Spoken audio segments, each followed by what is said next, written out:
Yes. Robert's not, yeah. We have a quorum. All right. Ready. It is November 19th, 4:05 p.m. The Haven Airport meeting is now in session. Like a motion to approve the minutes from October 15th, 2025. John. Made, second by Linda. Question or amendments? Seeing none, all those in favor say aye or. Aye. Aye. Any opposed, abstentions? That motion carries. Chairman's prior, our chairman is here, so I just wanted to say, on the shoulder, he had shoulder surgery. I'm not sure if everybody knows, but I just want to wish him the best, and if he needs anything, let us know. You want to say anything, Robert? Oh, thank you, everyone. Happy Thanksgiving. Slow recovery on this side. I'll see you in December. Thanks, Robert. Happy Thanksgiving. Also, there's a couple of, difficult things and events that have happened very recently. And I'm going to let Hugh say a few words about Susan, and then I'm going to go to Jeremy about the family of the airport that, tragically passed away. And out of respect for the family, we're going to keep everything private, but again, I know Jeremy would like to say a few words, and Susan was when I started on this board back in, I think it was 2015, 16, she was here. I'm not sure if everyone knows what, Oh, yeah, What- well, I figured we do, Susan. Susan was Susan Gottschall. gotcha, yeah, she was, I'm sorry, I know Susan, so she was an attorney. She helped out a lot in the beginning of the board, and she was an advisor there for years. Like I said, even going back 7, 8 years ago, she was here when I started out. So I'm gonna start with you, Jeremy. If that's okay. I know this is a difficult time. Sometimes you forget the things that matter most. Hugh, are you You on? no, Hugh's not on. I'm gonna wish Susan's family, she has her thoughts and prayers. Like I said, a really nice lady. And want to wish the family, our condolences and our thoughts and prayers. As far as the family of Tweed and of the airport, I'm going to go to Jeremy. Jeremy, I know this is not easy for you, if you can say No. something. Appreciate that.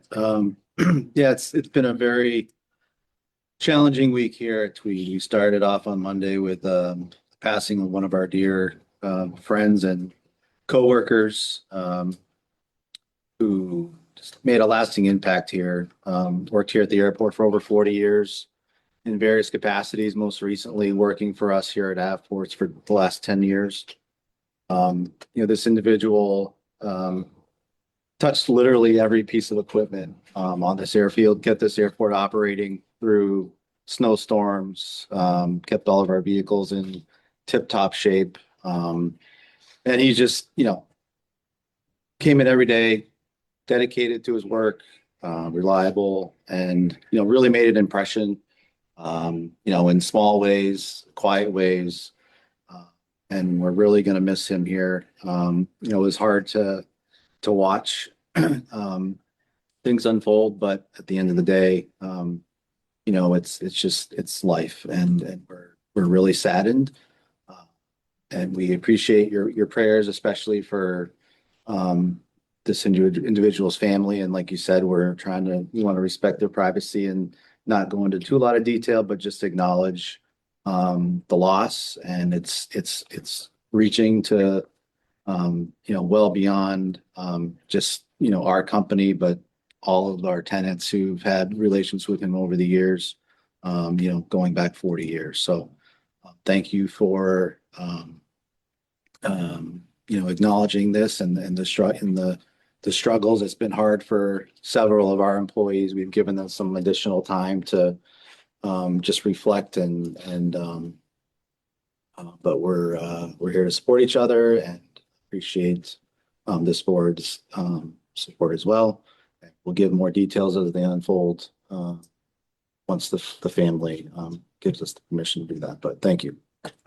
Obviously, as a board, all of us, anything that family needs, you guys need support, we're here. And out of respect for the family, we'll keep it private. I'd ask for Susan and for the individual and their family, if you just, right now, I'd ask for a moment of silence.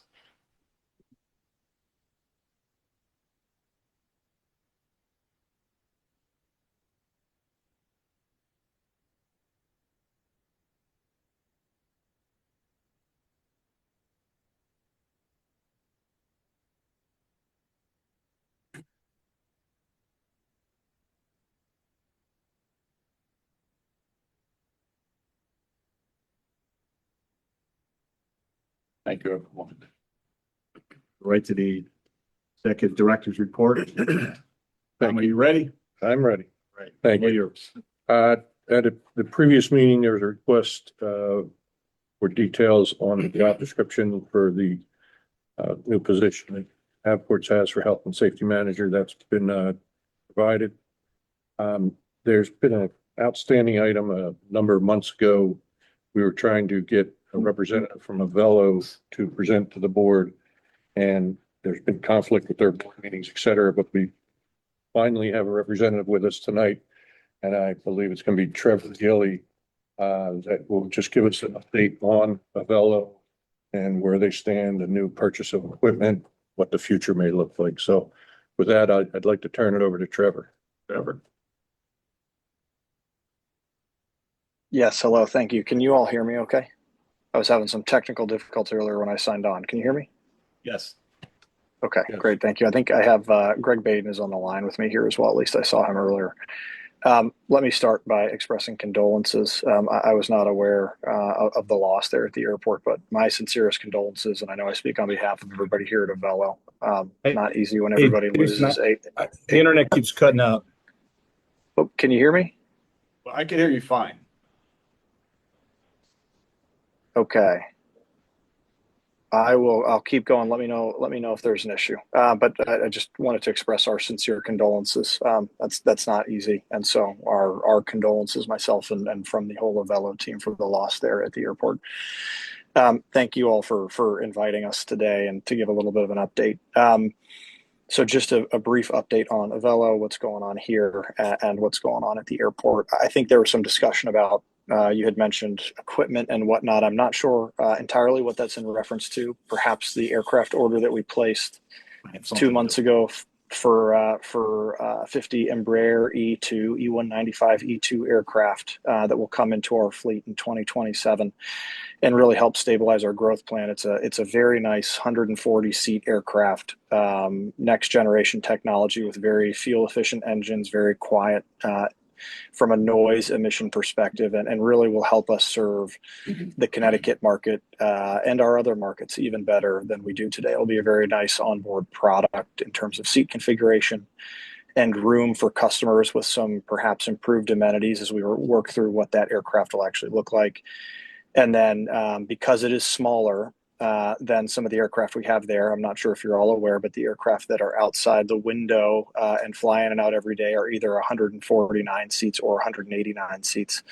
This will be 140 seats, so a little smaller, and the intent for us is to give better schedule utility for customers in our bases, especially in New Haven. So fewer seats, but we can give them more weekly departures, which will mean better schedule relevance for folks, so they're not just confined to simply 2 days a week or 4 days a week, but we can start improving the flying by having more daily frequencies, which should make it easier for folks in and around New Haven to continue choosing and supporting New Haven for their air service needs. So that's a little brief equipment update. I think the only other thing that I'd touch on is we are gearing up for what will be a busy Thanksgiving, a busy Christmas and winter holiday season, and then a busy spring break period. We have 6 aircraft dedicated and living there in New Haven, and we have some other aircraft from around our network that are supporting our New Haven flying. But as we look into November and December and then into the first quarter of next year, we have some growth in terms of capacity. We're serving 27 destinations and our seats are up 5 to 10% each month.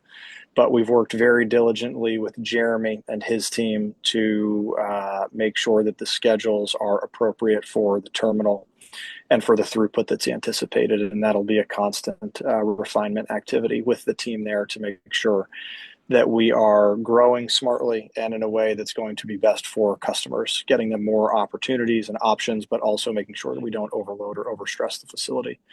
But we're excited about the seasons that are ahead, and in fact, you're going to see our schedule ramp up tomorrow for the Thanksgiving peak travel, where we'll have more flights than we had even a week ago as folks start making their travel plans, or they're now coming to reality as they start traveling tomorrow for the next 10 days or so. So I'm gonna stop there. I recognize that was a lot. I'm happy to answer any questions or get into anything else that any of you may be interested in. Thanks, I have a Trevor. We heard you. Well, probably heard you very well. Give me a second, Okay. Dave. If there's any questions for Trevor and or Tom, go ahead, Dave. You have a question. I can see your hand, buddy. Yeah, Trevor, I fly a Velo quite a bit, and I was just wondering if you're going to do anything upcoming, especially in the new aircraft for a passenger experience, if you're going to improve it, refreshments, Wi-Fi, perhaps first class. There's quite a bit of difference between the two carriers that serve Mhm. New Haven, and I just wish that you would do something, because when I'm on the flights, it's even hard to get the little water that you give. Right. And I just think that people in New Haven would love, a better passenger experience. Yep. So David, thank you for the question, and thank you for flying us and supporting us out of New Haven. So the new aircraft, certainly there'll be an improvement in the customer, as we call them, or passenger experience. As is, it's the seating configuration is 2-2, so there will be no more middle seats in the aircraft. And then we are looking at different configurations for seating. At this point, I don't anticipate a true dedicated first class cabin. However, I do anticipate continued extra legroom seats at the front of the aircraft like we have today. That is always subject to change. We are constantly asking ourselves whether we should be refining or tweaking or changing the product. So, it's nothing is firm just yet. But the vision as we sit here today is that it would continue to be all economy or all coach, with a premium or more premium section at the front of the aircraft that has larger legroom and, of course, won't have any middle seats. As to the other questions about onboard amenities, certainly something that we are looking at. We're not committed or prepared at this point to announce anything, but we certainly know that customers would appreciate different offerings on board, whether it's food and beverage or Wi-Fi or other items. And so those are things that we're constantly wrestling with, whether it's a new aircraft type or not.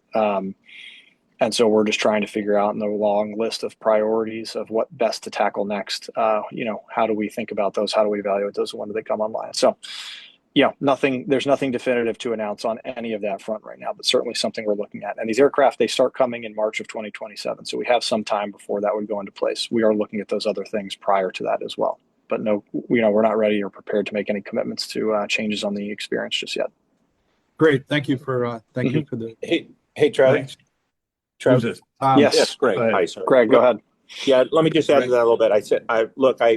That's a comment near and dear to my heart, right? And Trevor's exactly right.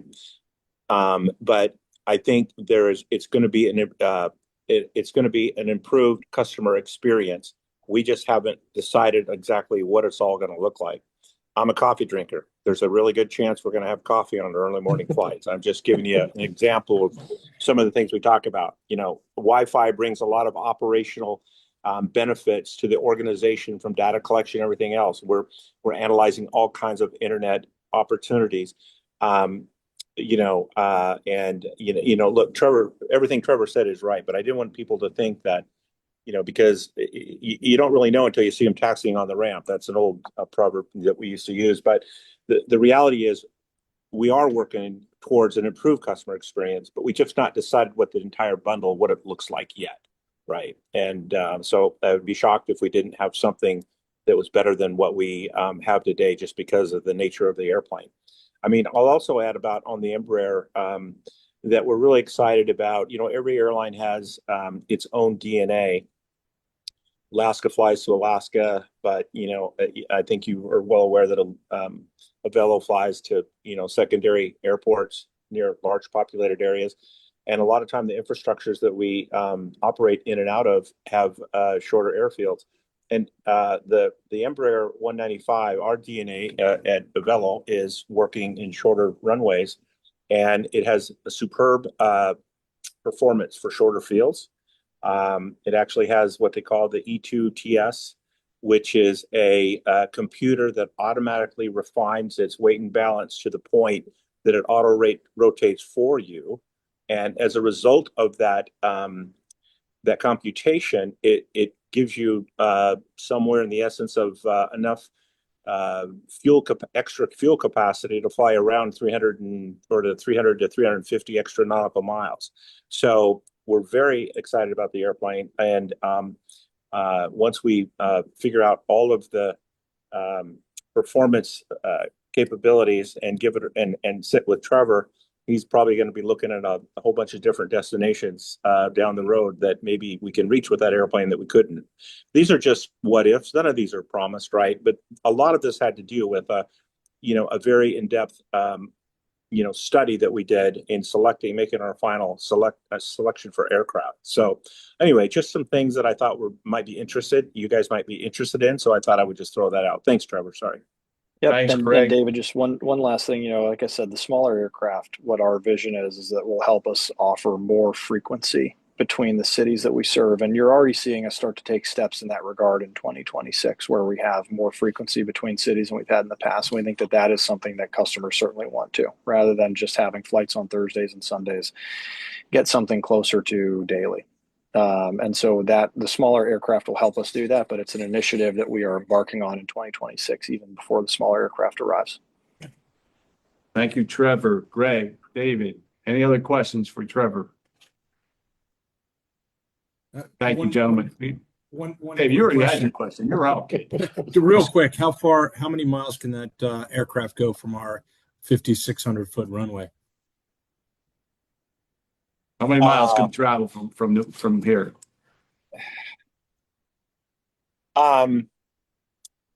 Well, I'm hesitant to say because there's different variations of engine thrust and so forth. So I'm going to have to dodge a bullet on that one. I'll send Tom a note. I want to be a little conservative on that because you guys will all go out and start drawing a line around New Haven.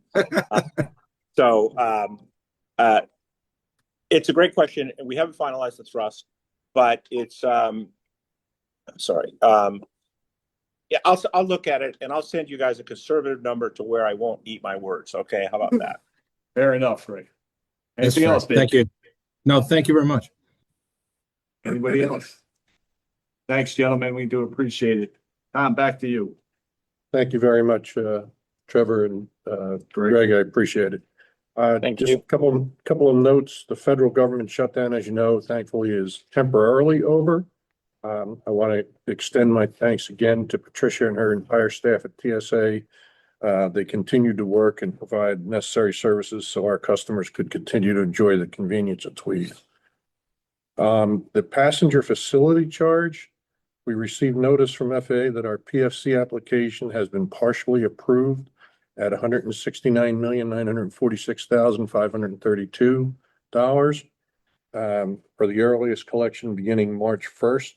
It was partially only because one project has a eligibility calculation, and it was for the utilities for the East Terminal, and that prorated or I'm sorry, not the ineligible calculation has to be applied in a prorated manner to the rest of the thing. So that was just a condition that they put on that. And statistics are in your packet. Again, we continue to grow for August. They're up 23% over last August, year to date up 34%. And for the 12-month period ending August, we had 17,272 total enplanements. Again, phenomenal growth just continues and just amazing to see. And that concludes my report. Thank you, Tom. Any questions for Tom? Seeing none, we will go to the Finance Committee. Serena, nice to see you. Hello, everybody. How are you? We have reviewed the financials and Tom is going to do the full report. Thank you all. Thanks, Serena. Thank you, Serena. In the airfield account, the revenues for September, actual revenues excluding the lessee subsidy of $197,588 came in at $90,852. The actual subsidy required was under budget by $122,520 for the month. And year-to-date actual revenue, excluding a subsidy of $517,876, were $301,344, or better than budgeted by $11,773. On the expenses in the airfield, the expenses were $288,441, which were under budget by $128,191. Year-to-date expenses of $819,221 are below budget by $430,676. In the admin account, the revenues, total revenues for September, $63,513, which is under budget by $20,340. Year-to-date actual revenues were $204,970, which is under budget by $3,320. Expenses in the admin for the month were $47,695. Year-to-date actual expenses were $192,717, which is under budget by $46,502. The actual net results for the admin fund month was a positive $15,817, and year-to-date at this point, we're at a positive $12,253. On the balance sheet, the fund balance at the end of this period is $383,225. Overall liabilities and fund balances are $1,311,095. And that concludes the financial report. Thank you, Serena. Thank you, Tom. Any questions? Thank you. Seeing none, airport manager's report. Jeremy, ready? Yes, thank you, Mr. Chairman. Just a few highlights for the airport manager report is really just focused on preparing for the holiday season, winter weather. I touched on that last meeting on actually November 12th. Last Wednesday, we held our annual snow coordination meeting with all the airport tenants. We had a great turnout, going over just the different opportunities for ensuring that we have a successful winter season, going over different priorities and how we can better just ensure that we are just in sync. And I think that we're in a good place there. All of our staff is ready to go. We issued a request for a service contract for airfield pavement repair. We got 2 qualifying bids for that, and we'll be awarding that contract within the next week. Once we do that, we will be addressing a few areas on the airfield before the local asphalt plant shuts down. So we're working vigorously towards that, understanding it's a priority before the winter weather sets in. And then finally, we've had meetings with air traffic control and the carriers, focusing on ramp operations, separate from weather, but with the added holiday traffic, adding more flights. We're just anticipating that there's going to be, it's very confined space. So making sure that everything is as finely tuned as it can be, and that those lines of communications are alive and available. So that's where our focus is, and I think we've done our due diligence and worked together to be as prepared as we can be going into the holidays on the airfield. And if you happy to take any questions on Any questions airfield on the operations. before we get to the lessee's report? Continue, Jeremy. All right, and closely aligned with that, I'll just transfer over to landside operations, again, focusing on Thanksgiving. We've had multiple meetings with the city over the last week or two, directly with the mayor's office, as well as police and emergency services. We are so we're very anticipating the influx of additional passengers that we will experience over the coming weeks. We're internally adding redundancies in our staffing to manage the peaks of influx of passengers. A lot of the passengers flying over the holiday season, they're not seasoned travelers, so they're going to need a lot of guidance and direction. We're there to help with a smile. TSA, another great partner. We all work together in coordinated effort, team. It's just we're trying to give passengers the best possible outcome they can have. So trying to anticipate what hiccups might pop up, but we're going to be prepared for those. In addition to the additional staffing on our end, law enforcement, we've hired additional officers, not only for patrolling inside the terminal and in our passenger pickup areas, but also for community patrols to help with idling vehicles. We'll also have some aggressive towing enforcement, hiring some towing service providers to be on site during various times of the day, so that we can react quickly if the need presents itself. We're also adding additional concessions in the gate areas to provide more options for the customers.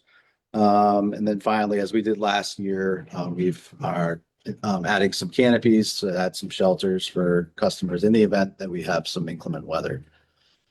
So we're trying to, we've learned from past years and being as progressive as we can be. So with that, happy to take any questions. Thanks, Jeremy. Anybody have any questions for Jeremy? Chair, Go ahead, Tom. Hugh had some technical difficulties earlier. You're gonna let him back in Yeah, I later. don't know if you'd be- That's right. Thank you. I saw him there. Thank you, All right, Jeremy. great. How are you? Any questions for Jeremy? Thanks, Jeremy. We also now have Tom is here. Tom, in the community engagement report. Good afternoon, everyone. Sorry I couldn't be there with you in person. I did want to just start off this report with a note of appreciation and acknowledgement. Jeremy mentioned, the outpouring of support from our tenants and members of the airport family on the passing of our colleague. I also wanted to express, our appreciation also for the, sort of express sympathy in the notes we received also from members of the community, which certainly means a lot to us and to our team here. So I just wanted to acknowledge that. I'll start off the updates for my report, on our residential indoor air program. Out of the 844 mailings that went out, we've received back 416 eligible applications. So we'll continue to receive those applications. We lost you there, Tom. Went all the way off. Any questions for Tom? No. Oh, there he's back. Tom, you back?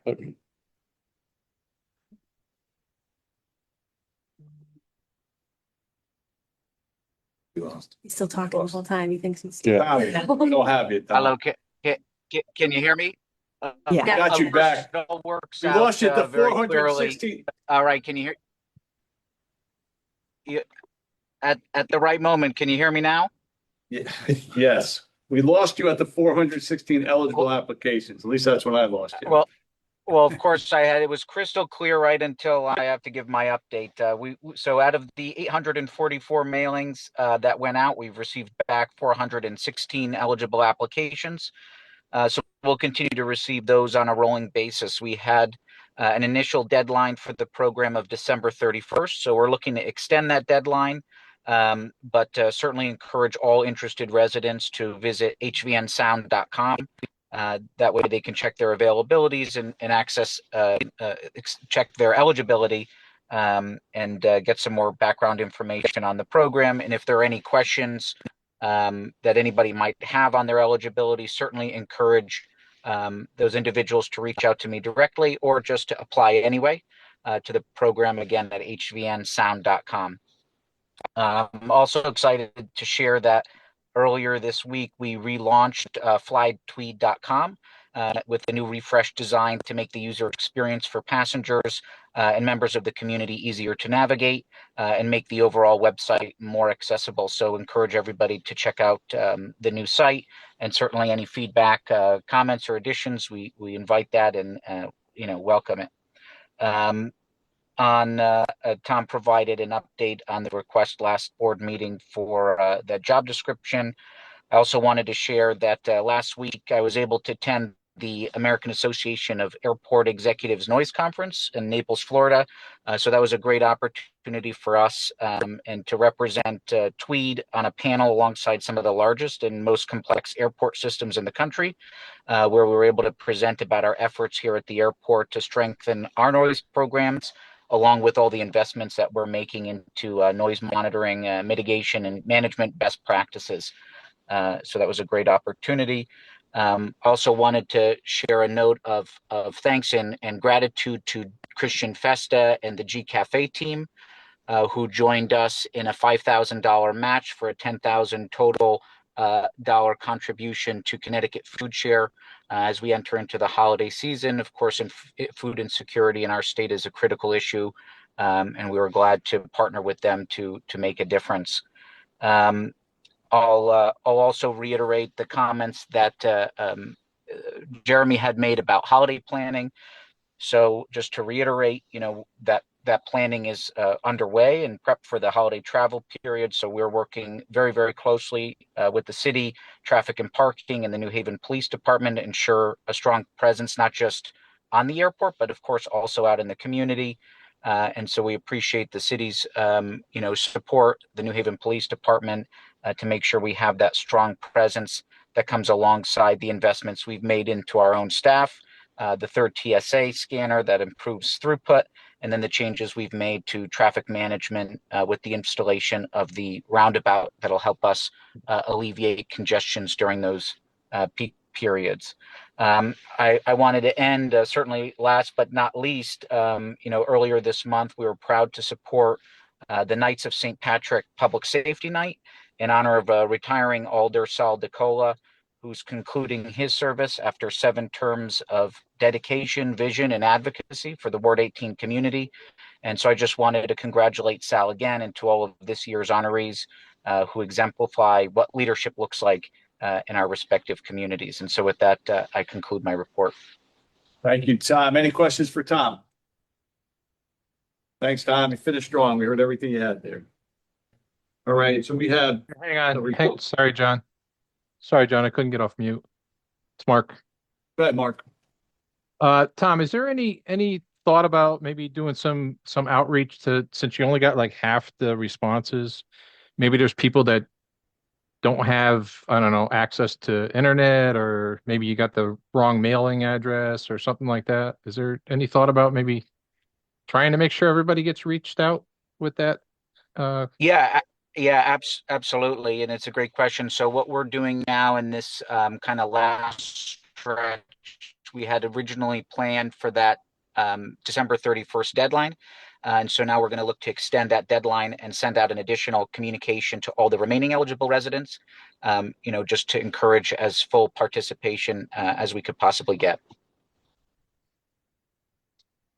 Thanks, Tom. Mark, anything else?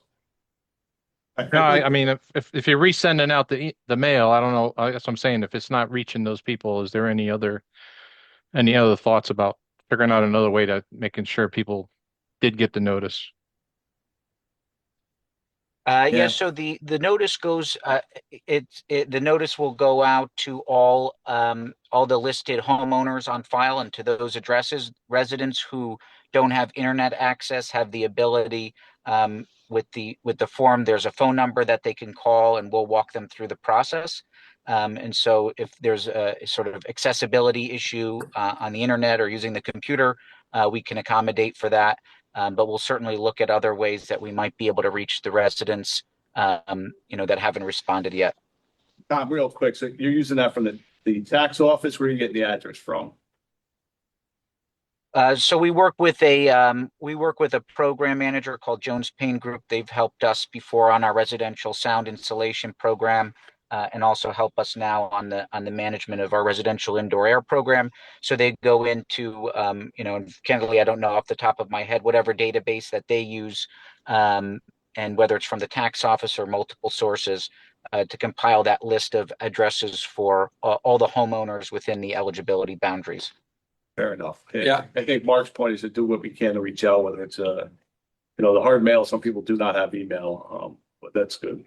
I would just add that it's the same list that we use when we have to legally notify that's residents what I was- around. Yeah, so it is the tax base. The other thing I would add to it, Mark, is Tom's done a really good job of coordinating with both the town and the city on both sides and with the legislators who live around the airport. And so even today, there was a phone call among officials just to try to make sure that we're getting the word out and including the officials in each town more so that they have not just the information, but there's a coordinated effort to reach the neighbors who have not yet either responded or gotten the mailing.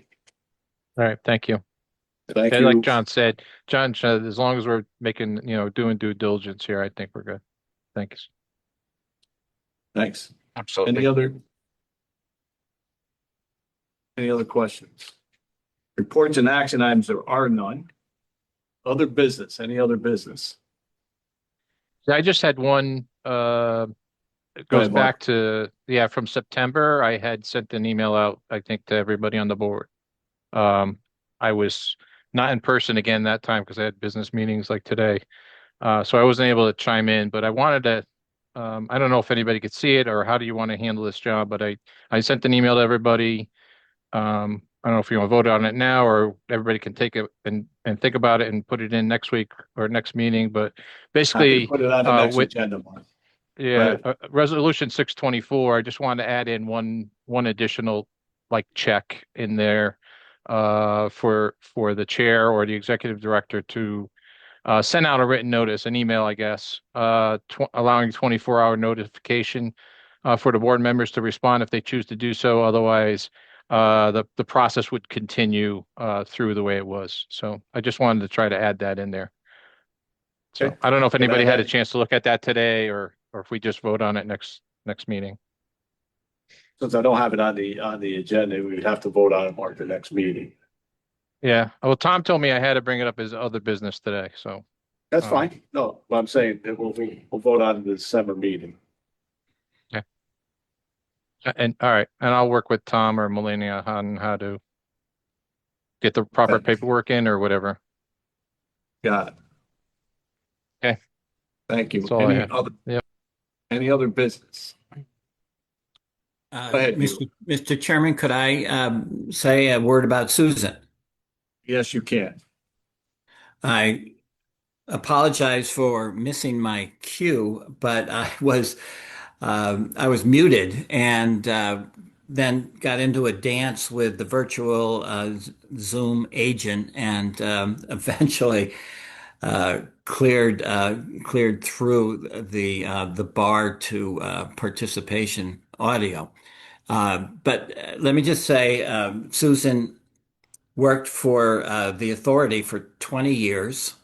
She served the executive directors up until the time that Tom came in. She retired before COVID hit, actually, and before we entered into our new agreements. So she was uniquely qualified for the job working for the Tweed Authority. She had advanced degrees in both architecture and in law at Yale. She was a career civil servant in the Corporation Counsel's office in the city of New Haven. And she worked for Tweed and for the Chamber at the same time. She split her duties between Tweed and the Chamber for all those 20 years. She was an integral part of the team that actually put Tweed together. She worked with the city officials and with the business community to come up with the legislation that was ultimately adopted that created the authority. So she was well versed in our Enabling Act, and that made her a very valuable asset to the authority for the 20 years that she was here. She worked very closely with Avports in particular on grants, and she loved getting involved in construction activities, and maybe that's because of her architectural background. But she also had a great mind and a great memory, and we used her all the time as a bit of an archivist. So if you wanted to know what the reason for the contract dispute was when the ARF was built, you went to Susan and she would give you the answer. She was a great person, a good person to work with. I certainly enjoyed working with her. And I know that those who have worked with her will miss her just as much as I will. She was great. She was. Thank you. Thank you, Hugh. Before we get to public comment, I just want to wish everyone a very happy, healthy, and safe Thanksgiving, especially if you're traveling, but enjoy it. Time flies by and you never know. So happy Thanksgiving to everyone. Public comment. Anybody from the public who'd like to speak? That was quick. Hi. Name and address, please. My name is Katrina Yoxall, 146 Avenue, New Haven. Pretty much the same problems. I have, the airplanes seem to primarily use the auxiliary power units rather than the ground power units, which is creating more noise and emissions for the neighborhood. We're still having a problem with traffic in the area and parking. I have on at least 6 or more occasions been stuck at the corner of Fort Hale and Burr because there are vehicles blocking the intersection, attempting to get into the airport. There has been no police presence that I am aware of outside of the airport grounds to help mitigate this. Again, there's still a problem with traffic, with people parking on our streets, waiting for arrivals, running their vehicles, further polluting the air in the area. They are not always pleasant when you ask them to move. Generally, they'll tell you to mind your own business. What's it to you? There's a number of things that we've been through, and I'm quite concerned to let anyone know where I live if I'm complaining about them parking across the street from my house.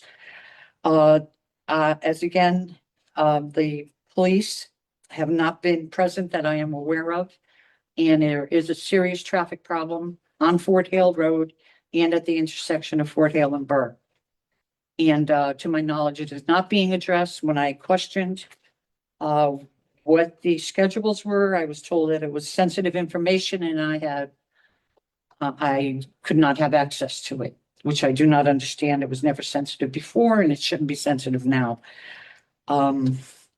Those are my main problems and they remain that way, and they'll probably remain that way the next time I appear here. Thank you for your time, and I should have started with this. My condolences to all of you and your family here at the airport for your losses. And that's it. Thank you. Thank you for your time and for your input. Anybody else from the public would like to speak? Felipe, I'm looking at you.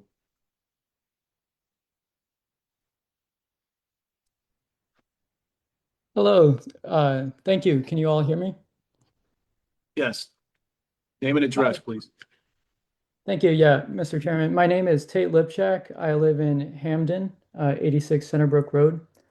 I've been following the news of Tweed's expansion over the years, and then also more recently the controversy surrounding Avelo. I like aviation and been following this stuff. And so what I'd like to talk about today is a recent article I read from the Connecticut Insider by Dan Haar, saying that the Tweed expansion may be in jeopardy. And so in that article, it was said that the Avport CEO, Mark Ricks, I don't know if he attends these meetings, said he would pretty much pull the plug on the expansion rather than continue fighting kind of the court battles and the cost there. And it also said in the article that the cost of the expansion has more than doubled, which is crazy.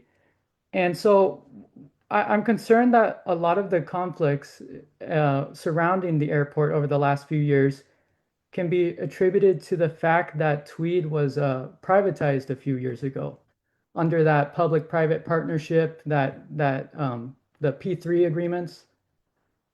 And so I can't help, of course, with 2020 hindsight, that this was the wrong choice to privatize Tweed. And so I want you all to think about, like, When our politicians and board members, and I won't name them here, brokered this deal with Avports and the Avelo CEOs, they ended up handing over Tweed pretty much to some kind of bad actors, and it's biting us in the you know what now. And so I just want to say too that these P3 agreements have a history of failing, both here in the United States and also abroad. And so I'm worried, and I think we're going to see this P3 agreement and this investment fail, and the expenses handed back to the public. So sure, this deal got investments into the airport, but it also took away a lot of the leverage that the public has to push back against these corporations like Goldman Sachs, Avports, Avelo. And so we could have done a public investment, which would have been cheaper due to lower interest rates, and it would have been a whole lot easier to maintain public control, putting a brake on the expansion efforts when environmental, flooding, and homeowner concerns are raised. And it would have been a lot easier to kick Avelo out of this airport because the public would still have complete control and transparency around the contracts. And so I want to ask, is there a way to cancel this P3 agreement and revert Tweed back to public control? I would love to hear the board members' thoughts and also talk further with you about it. 3 minutes are up. Thank Thank you, Tate, for your input. Anybody else in the public who would like to speak?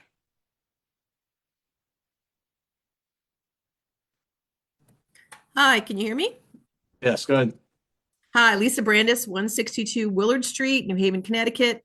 Also a Southern Connecticut State University student, graduate student studying tourism and public policy. A few things. One, I want to compliment Tweed on the meetings that you host, that you actually allow for public comment. And I appreciate that, and I'll tell you why in just a sec.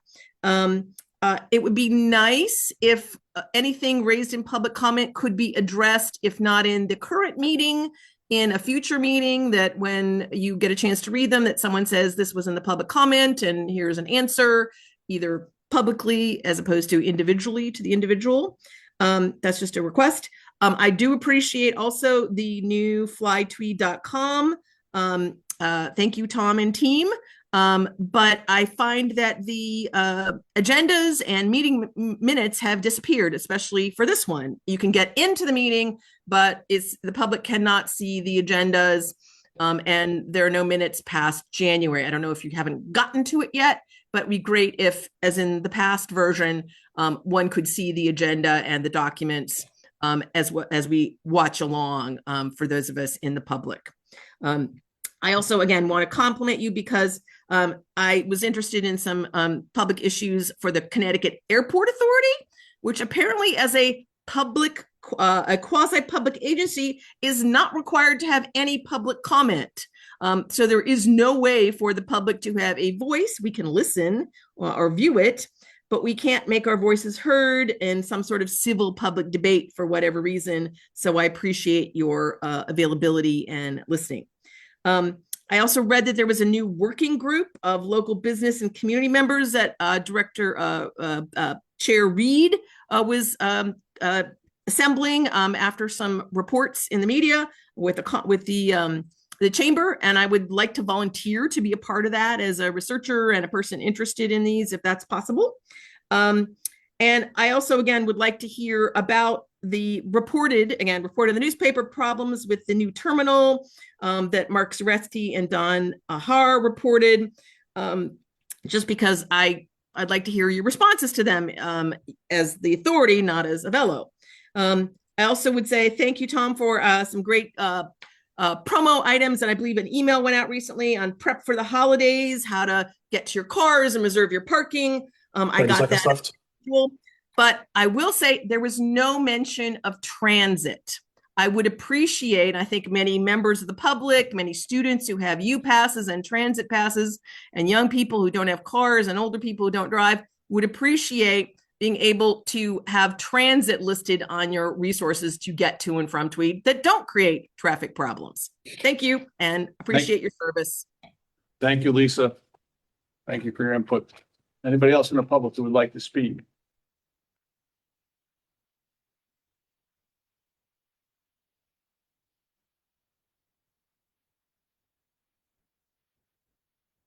Jack, you're on mute.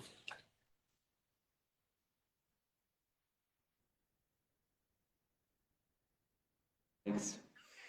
Bye. Can you hear me? Yes. Can hear you now. Name and address, please.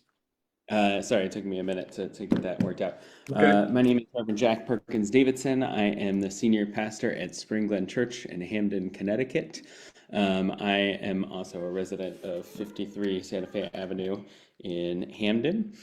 I wanted to lift up for you today that tomorrow there is an airplane that is arriving at Tweed that has been participating in the human trafficking efforts of ICE and deporting and detainees without due process. It has been reported recently that 65 to 70% of people detained by ICE have no convictions whatsoever, and more than 90% have no violent convictions. And it has been confirmed by one publication. They have been able to find at least 170 US citizens that have been detained by ICE. Which is a horrifying reality when there is no due process available to those folks. Now, what does that have to do with Tweed? Given that a whole rash of PR publications came out recently that 90% of Tweed's business, or more than 90%, is from Avelo. This is very concerning to me, especially when Avelo has said that they only exist because their viability and sustainability as a company is dependent on these federal contracts. And Avelo has proven in multiple cities in the last couple months that they are willing to break commercial contracts in order to prioritize their human trafficking business with the federal government. So if and many of you probably are savvy investors or financial folks, and you know that the base level advice for any sound business practice is diversify, diversify, diversify. That 90% of our business is rooted in a company that has proven to have no moral grounding is concerning to me, and concerning for the future of Tweed.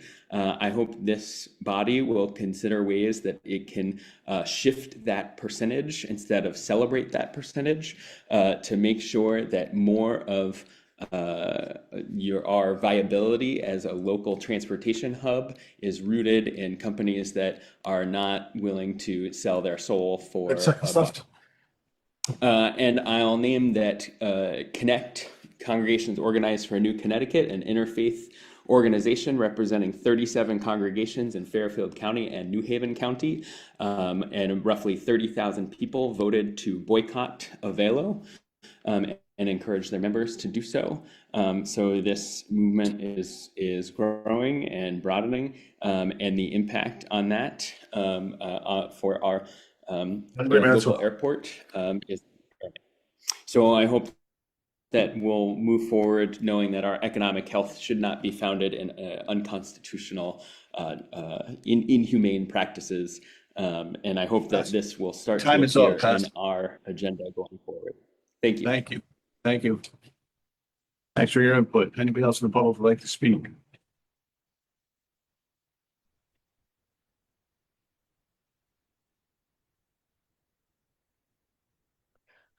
Hi, I'm Catherine Bennett. I live on Thompson Avenue in East Haven. And I'd like to say I agree with the pastor that, and especially since a representative from Avelo is here, that these shameful deportation flights, which you're doing, involve cruel treatment of deportees. And like he said, there's no due process for them at all. And there's serious safety issues with those flights as well. The second thing is I'm glad to hear you talking about the problems that occurred last year around the holidays with Tweed. They were dangerous situations, but the bottom line is that Avelo overscheduled flights.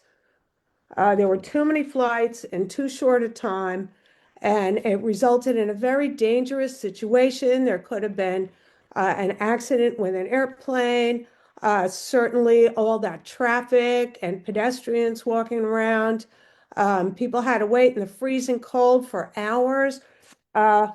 One suggestion I do have is to put one of those temporary bathrooms outside. At the least, put some porta potties outside because the people who have been waiting outside, they have no bathroom facilities. The third thing I'd like to bring up is the roundabout. I live in the neighborhood. When you drive by there on a dark night, especially if it's rainy or foggy, that roundabout is virtually invisible. And I know you have a sign there. I don't know if it's always on, but when I drove through there the other night, it was just, you couldn't even see that roundabout. I'd like to know how many people have hit that roundabout.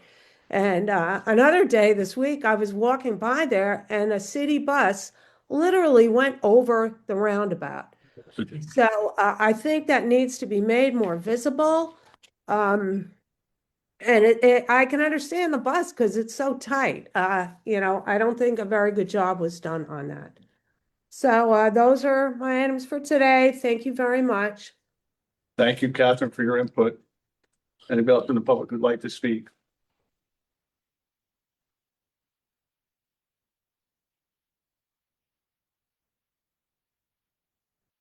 Else? Second time, third time, there being none, public information session is now closed. For a motion to adjourn. Motion made, second. All in favor, say aye. Aye. Somebody did, Meeting is adjourned at 5:01. Thank you, everyone. So, I need that.